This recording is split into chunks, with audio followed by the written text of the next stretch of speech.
folks. Thanks for joining me today.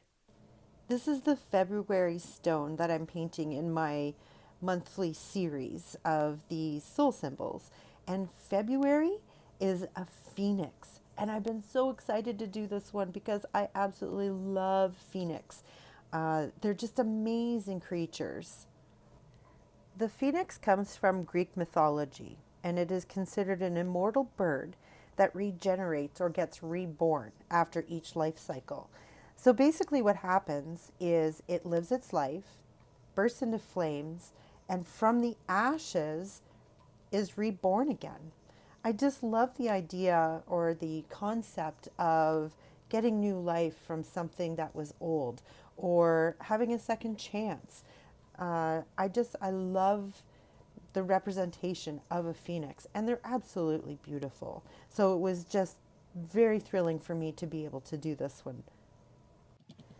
So just to catch you up onto what's been happening in the video, I started off with a precasted rock, as I explained earlier. I painted it with flat black, so I have my base coat. I sponged out all of the brush strokes, and then I drew a circle on it with my compass.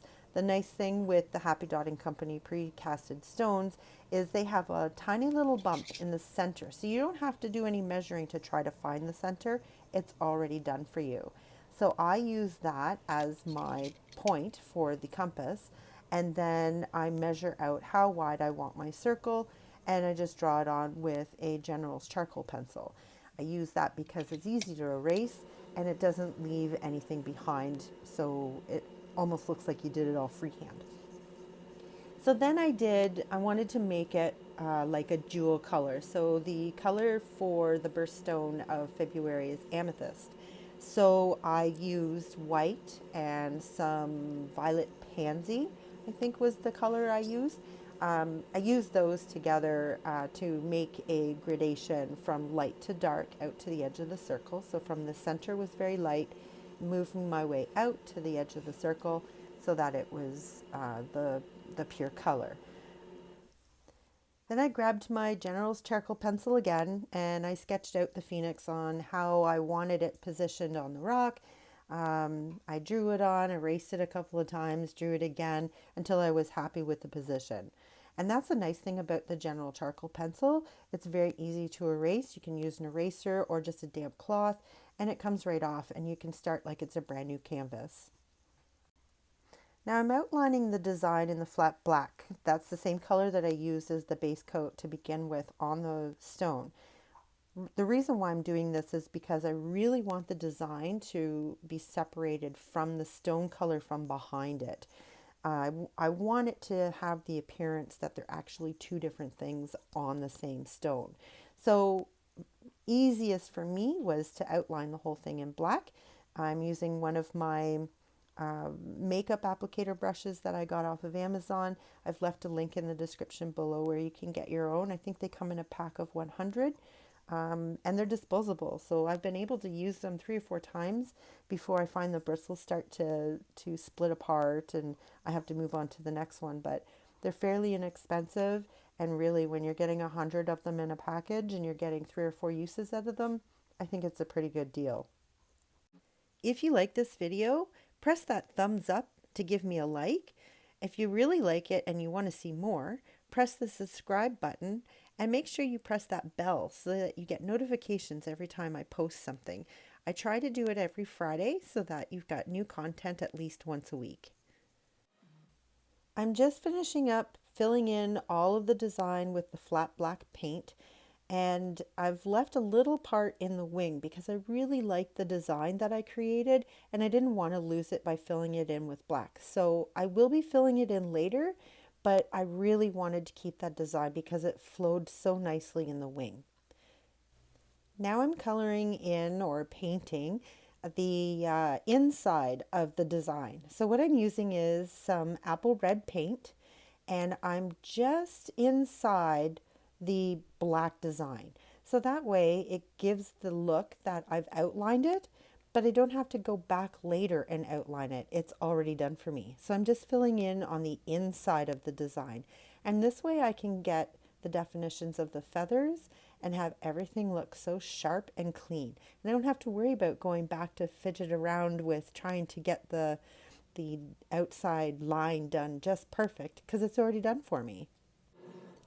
So I told you what the meaning of the phoenix was, but I haven't told you what the soul symbol meaning of the phoenix is. So it means that you have immense tenacity, which is the primary source of your strength. And it's just goes hand in hand with the idea of what the phoenix represents, of being reborn from its own ashes. So people who are born in February have this great strength to be able to renew or recreate a new beginning out of an old ending, which is just amazing. The ability to be able to do that and make the best of any situation, it's just gotta love February babies. I finished the wings, the tail, and the comb on the head with the red. Well, that kind of rhymes. But I do that, let it dry completely before I switch to the next color.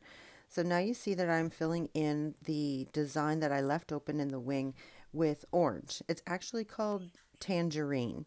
So I'm filling that in and I'm leaving just slightly a little bit of the black to show, just to break that up within the wing design. Now what I'm doing is I'm going over the red with the orange and just making the design the same but a little bit smaller. So I still have the red on the outside, but the orange is now on the inside. And I fill that in, and I do that for all the feathers on the wings, the tail, and on the comb on the head.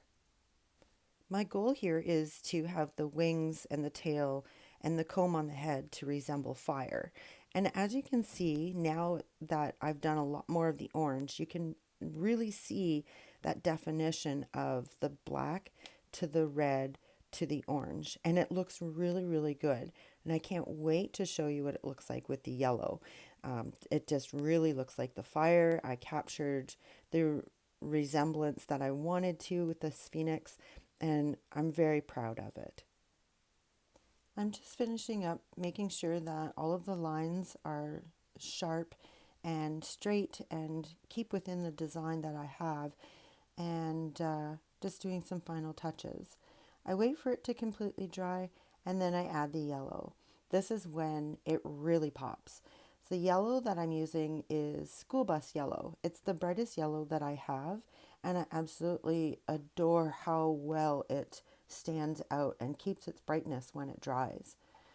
So I do this the same way that I did the orange, but again, keeping with the same design, but just making it that much smaller so that it has the transition from the black outline to the red to the orange and then finally to the yellow. Now I could have gone one step further and added a little bit of white in there, because when you really look at a flame, the hottest part of the flame is usually white. But I thought, I don't need to do that. This is enough pop. I don't need to go that far. The yellow, I think, just does it so perfectly for it, and I didn't need to go to the white. But I do the same thing as I did with the orange paint. Go around all of the feathers of the wings, and then I do the tail feathers, and I've already done the comb that's on the head. And then I let that dry completely before I move on to the next step. So I'm just working on the tail, but as I'm doing that, check out the wings. They just look so much like flame and that they're on fire. It's just amazing by using only 3 colors and what kind of an effect you can get. I didn't want to leave the body black, so what I'm doing is I'm using some gold paint, and I'm just going to paint a simple design onto the body using the same technique as I did with the wings. So staying within the black so that it continues with the outline, and just using my gold and creating sort of a little design using just common shapes. Let me know in the comments below if there's anything that you would like to see me paint. I'm always up for a challenge, and I definitely love to hear other people's ideas and try to put them down on canvas or onto a rock. So please let me know in the comments below, and I'll see what I can do for you. you may notice that the Phoenix looks a little bit different from when I started. And unfortunately, I lost that footage in the editing process. And I do seriously apologize for that. But all I did was I thickened up the beak, I touched up the head, and I made the neck a little bit thicker. So it was a bit more in proportion to the actual bird. So what I'm doing now is I'm adding those little reflection swoops, I guess you could call them, and I put a couple of dots using my new dotting tools from the dotting center, which I love. I'm going to do a feature video on those soon, and I will be posting that soon. But they're just amazing tools. So the other tool that I'm using here is from the Happy Dotting Company, and it is a silicone mold that is in the same size as the molded stone. So that way it works really good. I can draw on some lines, and I use my general charcoal pencil. So all I'm using these lines for is a guide so I know where to put my gold dots to finish off the frame on the outside of the jewel. So I used a large size dot on the actual marks that I made, and then I took a smaller tool and went in between those big dots to fill in the spaces. Once I finish that, I've got to add my bling bling. So I do have some gems that I do put on around the border as well in the color of amethyst. And once that was done, ready for resin. I will be adding this and others to my Etsy shop. So take this opportunity. The link is in the description below. Hop on over and see what else I got. Remember, folks, life is what you make it, so get creative.